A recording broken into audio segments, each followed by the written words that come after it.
Well, being in France, we were one of the early countries to get hit by the COVID pandemic after Italy. And so things in early March just started locking down.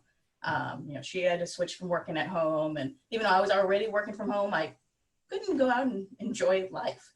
But being a wine geek, I started diving in more into the webinars and online events. And as more countries joined us in lockdown, these events just started springing up like wildfire. But two problems really have started to emerge quickly.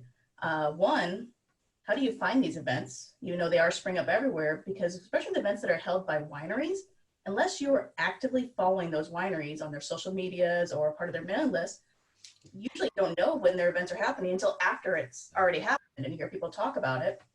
And then the second problem was, how do you keep track of all of them? And so a lot of the websites and calendars that I, would follow for, try to find other wine events, they just really weren't jumping on the virtual wine events bandwagon and kind of listing things.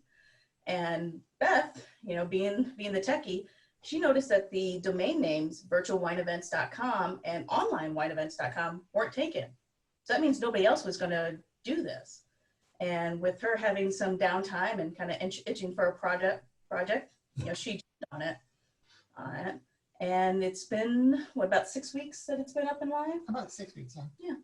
And so it continues to grow. We continue to get in traffic and more events. And it's going to be interesting as this, up in the Northern Hemisphere, as our summer progresses, with wineries opening up their tasting rooms, and if they're still going to be providing content.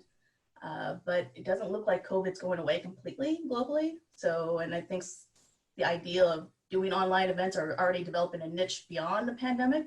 So I think it's going to continue for a while.